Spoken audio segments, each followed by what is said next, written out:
without further ado, wanted to quickly go over our agenda. So we'll be discussing the history of the SAT, ACT. We'll do an overview. We'll speak about how colleges actually use these scores. We'll speak about the key differences, the question types, as well as some tips, choosing between the SAT, ACT, as well as some strategies, and that Q&A that we mentioned. Introductions, because you most likely want to know who you're speaking to today. Just before I move it over to our panelists to introduce themselves, I want to let you know who we are in case you don't know or you've never heard of Foundation Learning. So we're an SAT, ACT tutoring and test prep firm dedicated to helping students maximize their scores while improving their college profiles. So we're passionate about providing top world-class instruction using varied teaching techniques, and we really center around the students' needs and preferences. We aim to educate and empower students as they unlock their academic potential, strive for academic excellence, as well as improve their standing for their college application cycle. A little bit about us.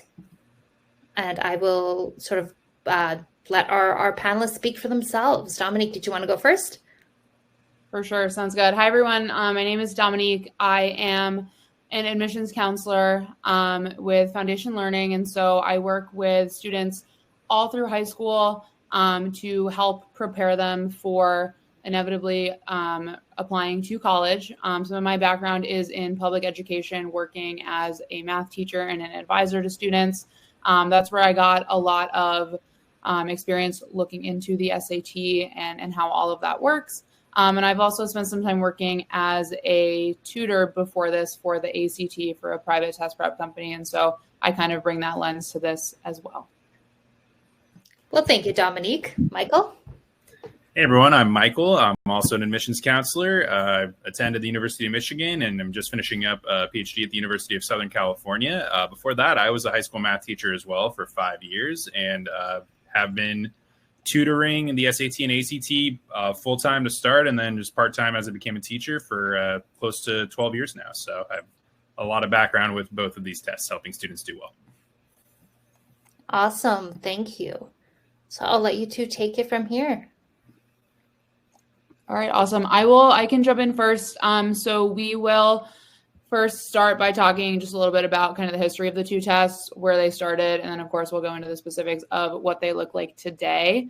So starting with the SAT. So the first version of the SAT really came out in 1926, so almost 100 years ago at this point. And it was basically, it came out of being kind of an IQ test for recruits during World War I, to really kind of measure and see how students or people would do intellectually and academically.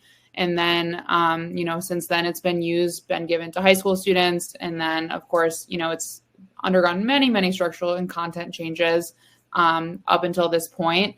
The most recent of which being just, about a month ago at this point, the SAT has moved from paper and pencil to digital. And so today we're going to be talking about the digital SAT as compared to the ACT. So if any of you were familiar with maybe the old test, what it looked like, a lot of those things will be very similar as far as content, but some of just like the number of questions and the way it's administered is slightly different. And so we will be specifically focusing on that because at this point in time, all of those tests have switched over to digital. And then as far as the ACT is concerned, the ACT was essentially created to rival the SAT. It was created in 1959 at the University of Iowa, and basically they were just seeking an alternative, something slightly different. There was quite a bit of demand as more and more students were pursuing higher education. And so you have these two different tests that honestly are very, very similar, but are very distinct in kind of key ways. And we'll go over those today. And, it can be a real kind of strategic decision, basically, for any of you kind of as you try to decide how to put your best foot forward in college admissions. You want to get familiar with your strengths and how they may play into one test versus the other. And so we'll hopefully start that conversation today. And then, of course, there's some kind of individual research and exploring that you can do on your own as well to figure out which one's going to be a good fit for you. And I'll turn it over from here. Go ahead. let's do an overview of these tests. So both these tests are used to assess a student's college readiness and proficiency in math, reading, and writing. The ACT also has a science section, which we'll talk about later. It's basically just a second reading section with science as the content.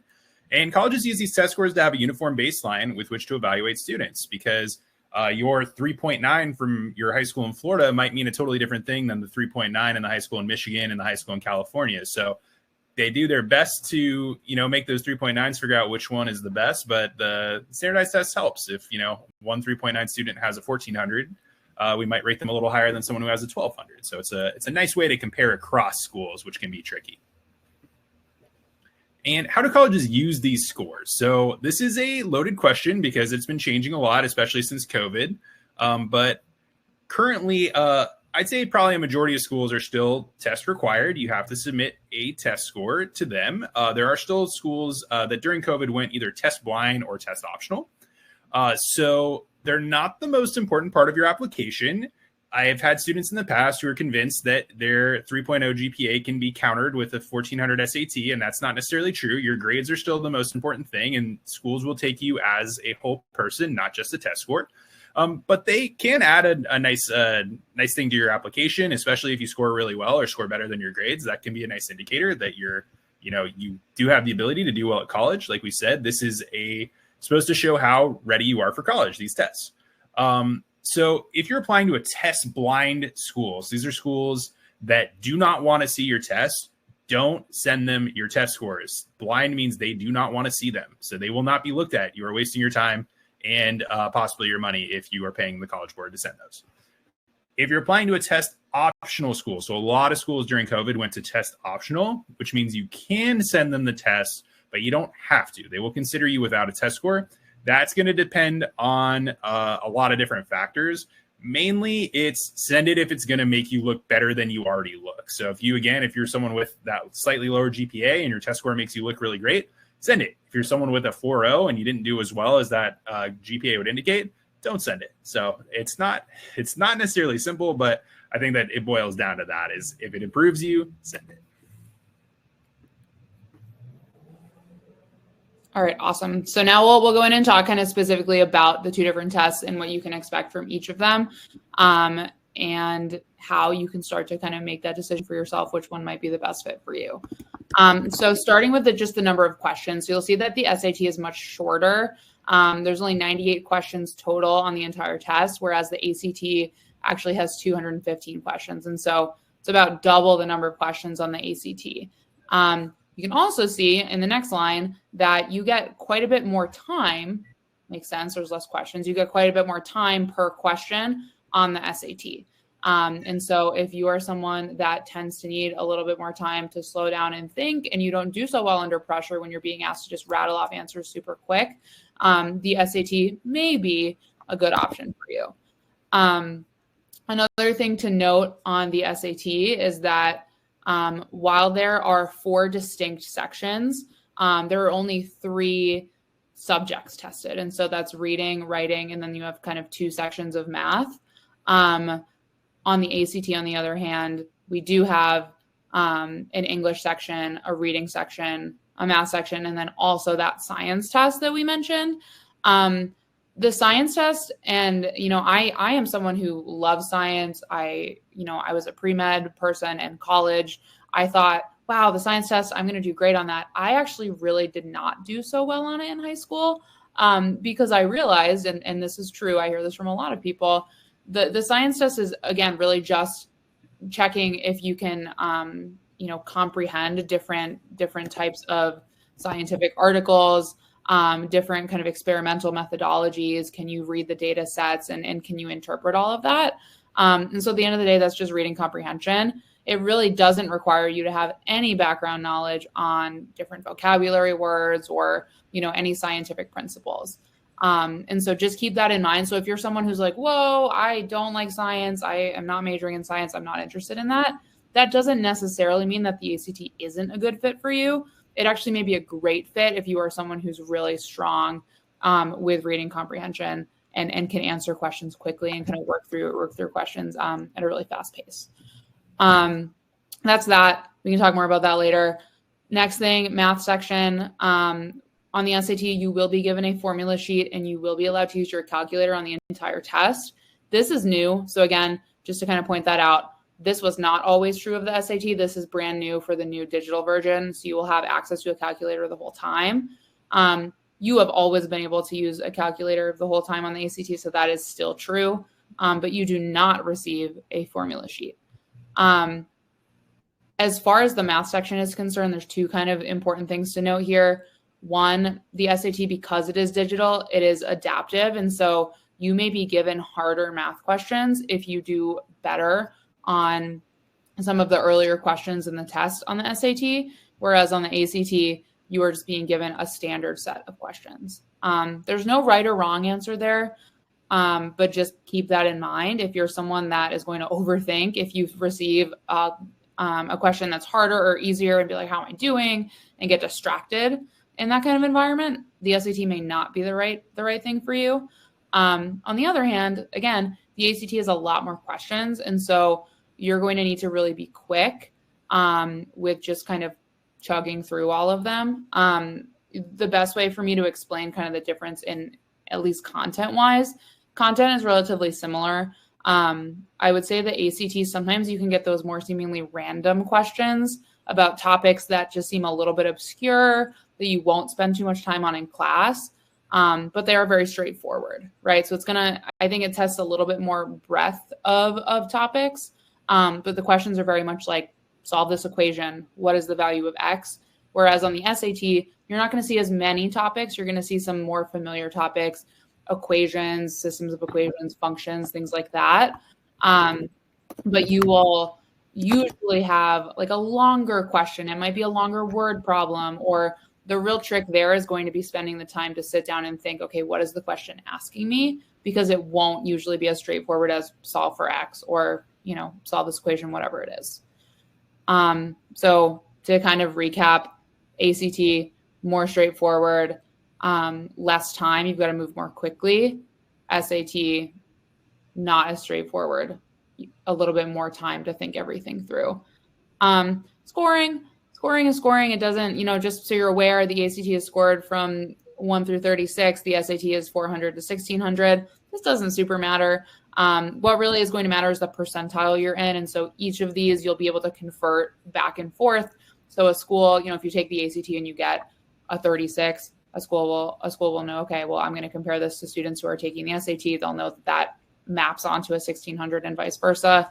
So that isn't so important, but it's just something to know. And then I guess the last thing is that with the ACT, like reading passages, the questions may appear in a random order, but there is kind of a chronological order that they follow on the SAT, if that's something that's important to you as well. I don't know if there's anything else to add here. So I would add just kind of my personal opinion on ACT versus SAT. I think you summed it up really well, Dominique. But in my experience, ACT, I think a lot of times feels more like a school test in a lot of ways. Like it's the type of questions you see when you take a test in your class. The SAT seems kind of like a lot weirder at times. Like it's more of a reasoning test. It's the type of thing where they'll ask you for 2x plus y as your answer instead of x. The ACT, to me, when I look at those questions, does seem a lot more even just structured in the way that a question you'd see in classes. So a lot of times I recommend my students who are like straight A students who are like good at school, the ACT can be a nicer test versus the students who are maybe a little more clever with the reasoning or better at test taking strategy, sometimes do better with the SAT.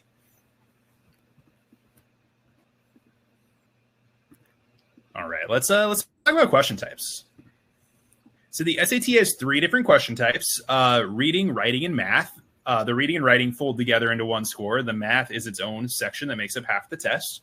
So reading focuses on how you understand words in context. Long gone are the days of the analogy, like question words like X word to Y word is the same as Z word to A word. Like that doesn't exist anymore. Instead, they say in context, what does power mean? Like something like that. They also want to know your ability to understand how authors use evidence to support their views or claims. So there's a lot of paired questions. You'll see a question where it says, what did the character mean when they said this? And then the next question will be, what line did you use to make that decision? So it's not just, can you get the question right? It's, can you additionally explain how you got the question right? Additionally, analyzing data, implications of an entire piece, as well as the ideas and hypotheses, what a section is about, what a paragraph is about, what characters mean, what sometimes there's, sciencey, natural science, social science type reading things. So it goes all over the board. There's also writing. So back in the old days, they actually made you physically write essays on the SAT, but again, those days are gone. Now it's analyzing other people's writing. So it's focusing on how you can improve the author's delivery. So did they use the right vocabulary? Does the grammar make sense? Is there a logical flow? So a lot of times they'll say, does the sentence belong here? And if not, where would you move it to make the paragraph flow better? And whether language is used effectively. So a lot of times it's, can you clean up the language to make it less wordy and to make it just a better passage? Math goes all over the place. There's algebra, problem solving and data analysis, equations, trig, geometry, really runs the gamut. The ACT, like we said, so the ACT has 4 sections that each get their own score. So the SAT, you get a math score and then a combined reading writing score. The ACT, you get 4 separate scores that average into a score. So the SAT adds, you get 800 on each, and that adds up to your score. The ACT, they add up the 4 and divide by 4. ACT reading focuses on identifying and evaluating main ideas, author's choices, understanding the point of view the author is coming from, and how you integrate knowledge and ideas. English focuses, similar to the SAT, how you understand rhetorical aspects of text, ensures that things are logically structured, the writing is precise and not overly wordy, and they understand grammar rules.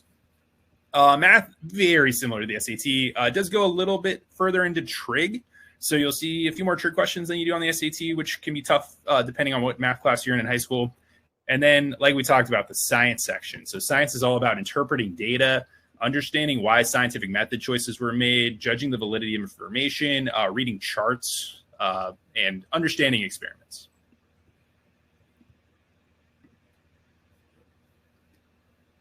So which one's right for you? I think we started talking about this, and again, I'll give my 2 cents, and Dominique, feel free to jump in and give your 2 cents. The SAT is, I think, a good fit if you need more time. So we showed the difference in timing. It's almost a minute and a half per question versus less than a minute.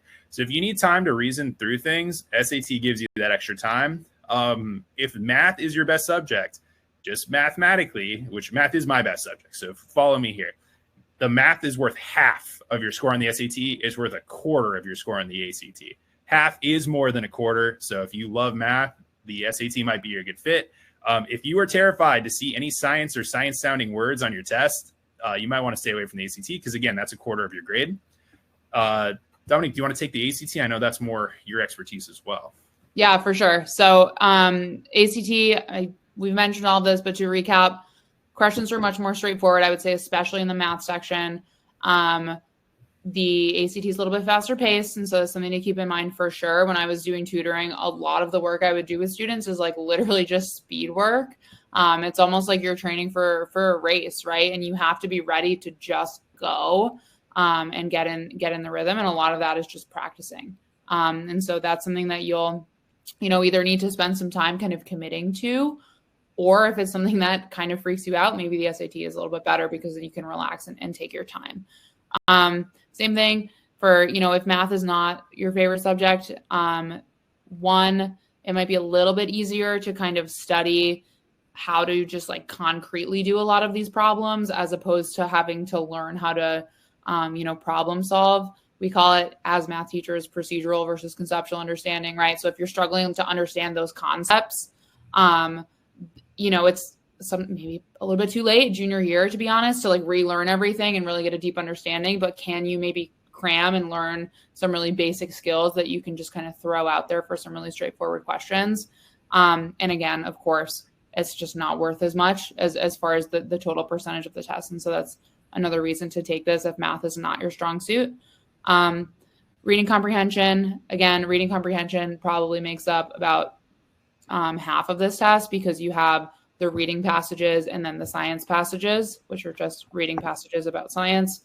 And then, of course, if science is your favorite subject, awesome, but don't fall into the trap that I did, thinking that I was going to be asked a bunch of really specific science content that I would have probably done really well on. I did not have as strong a reading comprehension as I would have liked, and so I struggled with that. And so just make sure you understand what that science section is. But if you do love science and you also can kind of handle that science reading, that's awesome. The ACT may be a good fit. I think that's everything. Mm-hmm. All right, awesome. So we're going to go ahead and talk about some strategies now. There are some very specific strategies depending on which tests you take. We'll start with SAT. So one kind of great thing about the SAT is that you don't need to memorize formulas because you are provided a formula sheet on the test. That being said, those formulas are oftentimes not super, super helpful. I think students see it and they're like, oh, I don't have to worry at all. I'm going to use this formula sheet. You will use it sometimes, but you need to know what you're looking for, right? So don't think, oh, great, it's just going to help me through the whole test. You need to know what formula to look for on that sheet. And so, I wouldn't say it's that helpful or that much of a reason to take one test over the other, but it is something to keep in mind. Another thing, calculator, this is for both tests. Make sure you know how to use your calculator. So you're allowed basically any type of graphing calculator. I know most high schools teach towards like the TI-83, TI-84. So those are totally acceptable and allowed. A lot of you may know that there's some pretty advanced stuff you can do on those calculators. And so know how to use it to save you time, but also understand when it may not save you time. And so, if you rely on your calculator for every single question, you may trip up because you're not being forced to like look at your paper and write everything down and show all of your work. And so it's just important that you practice and you really understand going into the test what types of questions you want to use your calculator for versus what types of questions it isn't worth it. And that's just going to be a ton of practice, trial and error, and coming up with a kind of specific plan to what you plan to do. Another thing I'll mention is that on the SAT, they do provide a calculator because it is digital. It's through Desmos. If any of you are familiar with that program, familiarize yourself with it. So if you are going to go that route and not bring your own calculator, don't just expect to show up and be like, oh, they'll give me a calculator, I'll figure it out. It's a calculator. That can be really complicated in and of itself. So just really make sure you know your plan going in. Don't rely on that being your first day trying out Desmos. Of course, understand how to identify evidence in a text. I think this is just pretty big throughout the comprehension kind of questions on the SAT. Reading questions are similar. You should practice skimming, looking at transitional sentences. So your topic sentence and the concluding sentence of each paragraph, understanding the point of views of different authors. And then, of course, the biggest thing is timing yourself. The questions are a little bit, you get a little bit more time per question on the SAT, but still it can be easy to run out of time because the questions are just a little bit more complicated and they require a little bit more thought. And so time yourself, come up with kind of a cutoff point for yourself. Okay, if I spend this much time on the question and I still don't get it, I'm moving on, or I'm guessing, or whatever is going to work for you. It's different for everyone, kind of how much time they can spend and what they feel comfortable with and what works for them. Honestly, this is a little bit of a tangent, but half the battle is just kind of battling the anxiety of test day, and really getting used to that feeling of feeling uncomfortable and feeling, that pressure. And so highly recommend, if you can, get a tutor and work with someone that can work one-on-one with you and kind of identify not only your content strengths and weaknesses, but also where do you struggle? Do you struggle to work quickly, or do you struggle to shut yourself off when you've spent too much time on a question and just guess, or whatever those, little things are that can go a long way for sure. And then on the ACT, you will not be provided a formula sheet. And so many of these things you can use your calculator for. I'm thinking like the quadratic formula, for example. If you know how to use your calculator for it, awesome. There's a great program you can use for that. But you will not be given anything. So you'll need to kind of know these things. And some of them really just do require rote memorization. Ensure you can do simple equations without a calculator to save time. That's kind of what I was just mentioning. There are some times where just doing it on paper is going to be so much easier than punching it into your calculator. Vocabulary is a little bit bigger on the ACT, so brush up on that. Again, time yourself. And then, of course, understand the scientific method. The entire science section is based on, do you understand how an experiment works from beginning to end, and then how to kind of figure out, one, how to read the data set or the results of that experiment, but two, just really trying to understand how, I guess, all the different pieces of the scientific method and how they fit into that experiment. So definitely have a deep understanding of that. I don't know if there's anything to add here. So I would add, just on going back to the calculator stuff, I think it can't be hammered home enough how much you need to know your calculator, not just have a good calculator. I think one student who stood out to me was someone who, like, the day before the test came to me and was like, look, I got this brand new fancy TI Inspire. It's allowed on the SAT and it does all the work for me. And I said, that's great. Do you know how to use it? And he was like, no, that's not good. It's not going to do you any good. You could have like an AI powered calculator that literally takes the SAT for you. But if you don't know how to use it, you're worse off than just having a simple scientific calculator. So make sure it's one you're comfortable with, and make sure that if you're using a physical calculator, that has batteries and that it's ready to go.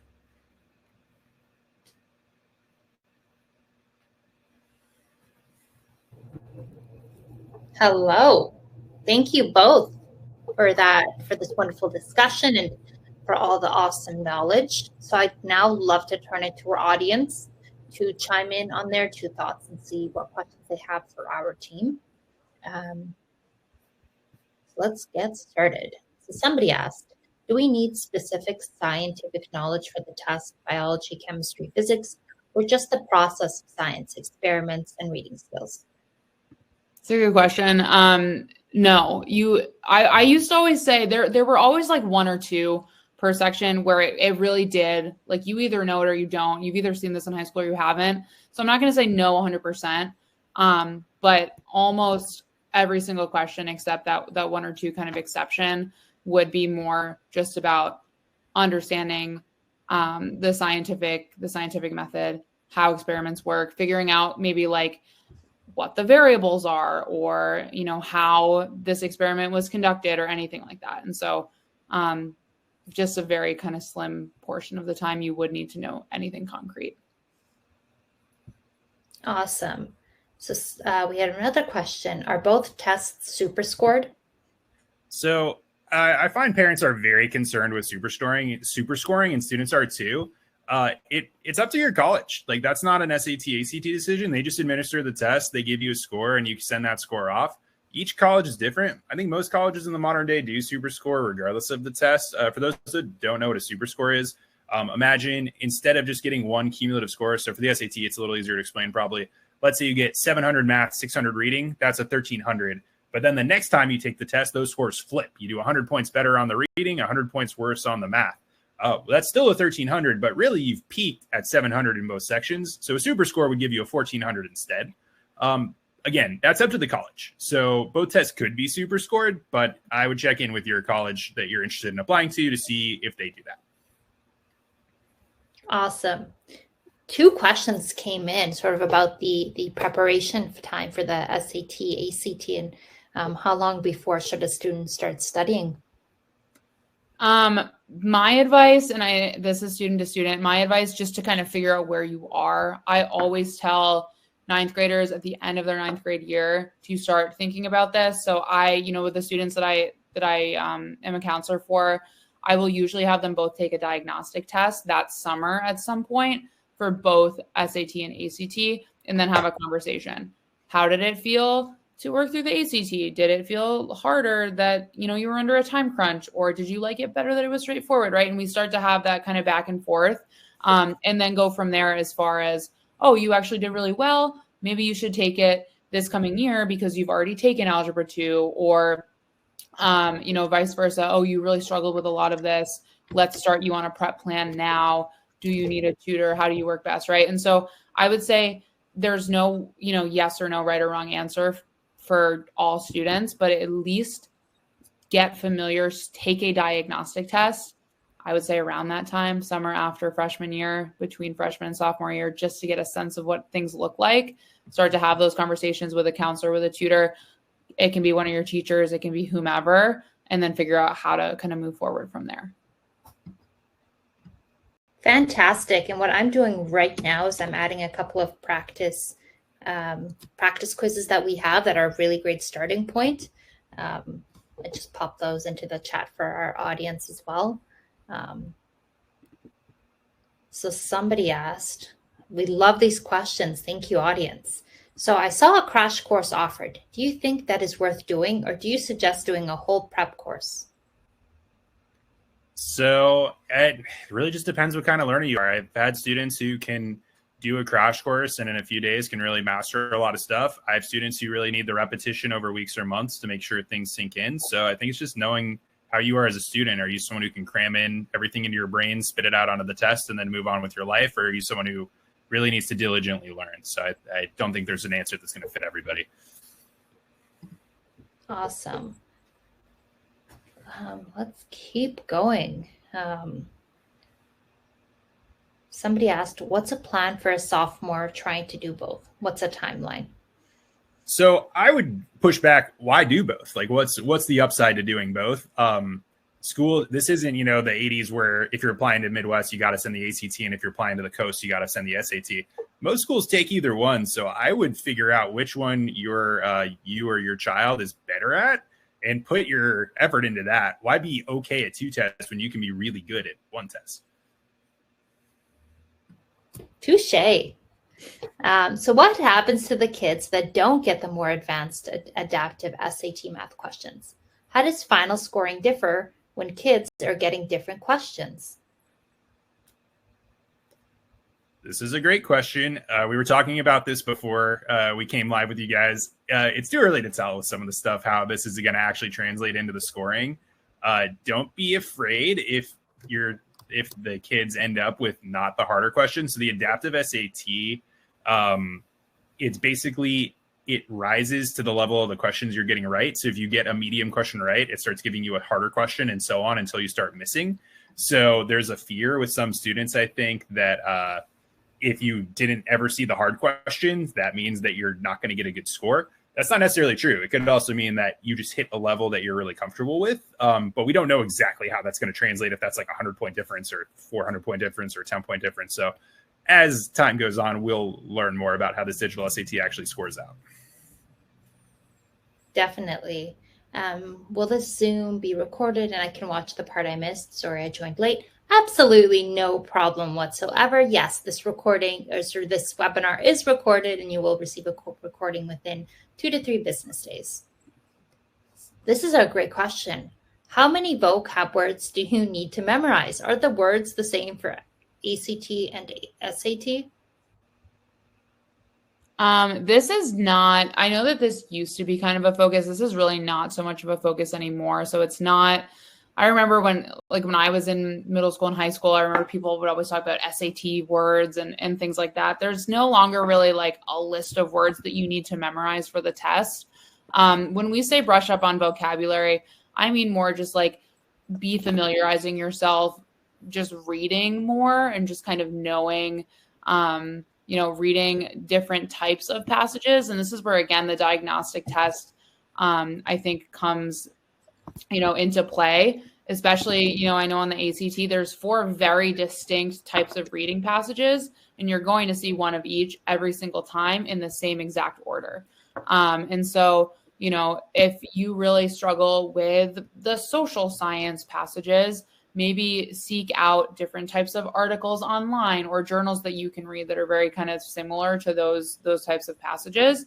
That way you can just get familiar with some of the upper level words that are used. And so there's no list of words that you're going to be required to just rattle off a definition for. It's more about just being familiar with academic vocabulary, and that'll come from reading and specifically practicing the types of reading that maybe you're less familiar or comfortable with coming out of high school. This audience is fired up. We love to see this. So somebody asked, hi, Missy, where/how can a student take a practice ACT test? Really good time to pitch that we actually offer that on our website as well. So free. And of course, the way that we go about building these practice questions is we actually work with our counselors. So they're legit. Hopefully that answers it for you. Next question. Yes. So somebody asked about the links. Yes, I'll make sure that any sort of follow-up email that comes has these links, or I always recommend capturing them now as well. Sometimes emails get missed, or you just forget to go through them again. So Bonnie asked, how many times do you recommend taking the exams? And does foundation learning help with AP test prep as well? I will speak to what we actually do. So yes, we offer AP test prep as well. And I will let our wonderful panelists share their thoughts on how many times they recommend taking the exams. This is going to vary as well, kind of student to student, of course. There is no limit. So take it as many times as you need to get a score that you feel really comfortable with. You don't have to send every single score to a school. And also, even if you did, I don't think that there would ever be a situation where a school would say, oh man, you took this 10 times and you got a really great score at the end, but the other 9 times were not so good. We're not going to take you, right? And most of the time, taking the test 1, 2, 3, however many times and improving your score and showing that determination is going to be kind of a feather in your cap in this kind of thing. So don't be afraid to take it.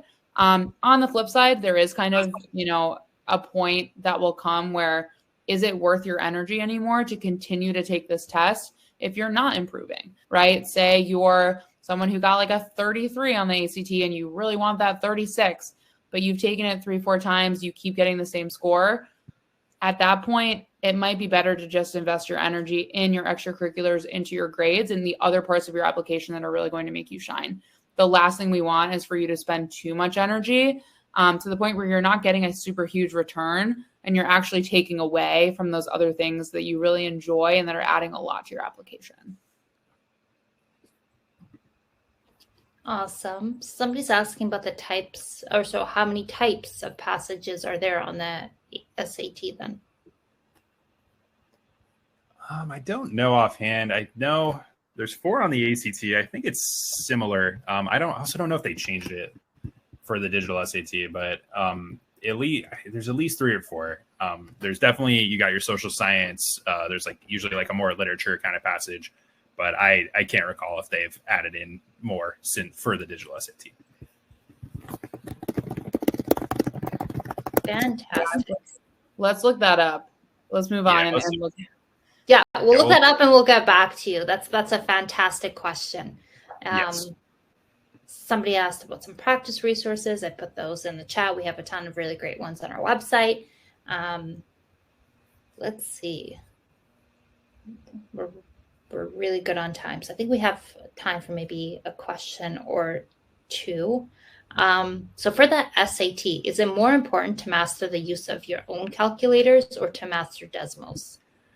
That's a good question. Desmos is great. It's whatever you're comfortable with. You have Desmos for free with the test. It's included. So if that's something you think you don't want to be clicking to a calculator, I think a calculator, especially students that are regularly using calculators in their math class in their day-to-day life and they're comfortable with it, why bother to learn the new skill of Desmos when you have something you're already comfortable with? But if that's something you just want to have the software they offer, then yeah, use Desmos. But it's up to the individual.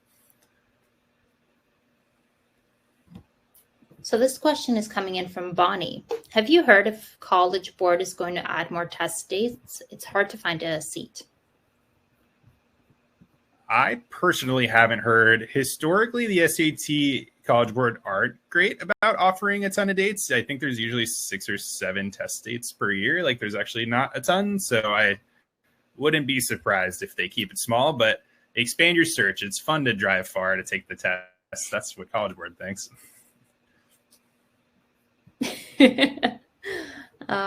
Bonnie, hopefully you found that response satisfactory. I think. Sorry, go ahead. No, go ahead. I just wanted to jump in and answer that previous question about the reading passages. So actually there was a slight change on this. So the content itself is not changing, but it used to be just like the ACT 4 to 5 long passages that had 10 questions after each of them. Now each of the questions has its own passage and they're super, super short. So it's 20 to 150 words. That's a sentence to a very, very short paragraph per, as opposed to reading like a longer passage and answering a bunch of questions about it. So that's another thing to think about. If you prefer to just like read something short, answer a question, move on over and over again, or if you want to read like a longer passage and then really focus on it for 10, however many questions. Awesome. Thank you for looking into that. You're a quick typer. Nobody is an expert yet, unfortunately, on the digital SAT. That's also what we were talking about. This is new to everybody.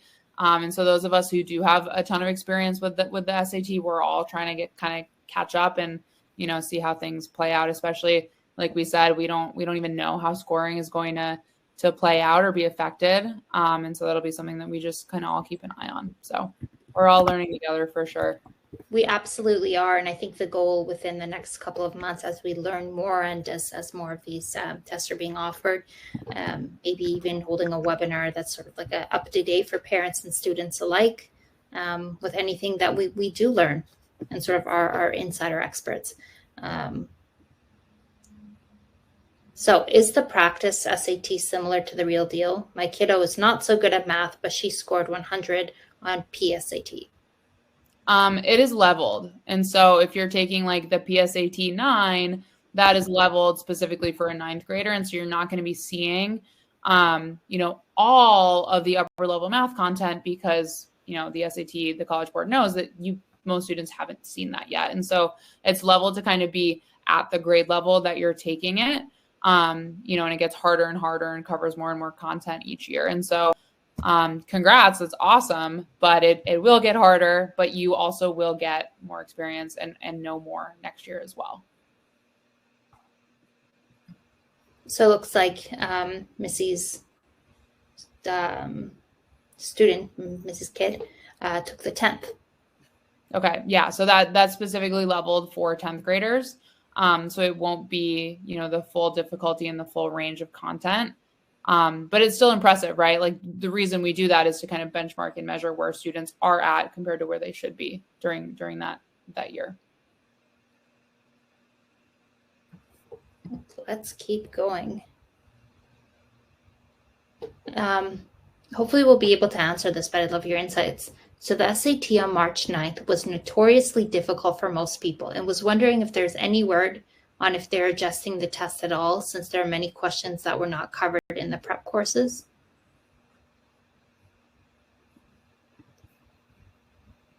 It's a good question. Not that I'm aware of off the top of my head. That's also, I think, something to look up.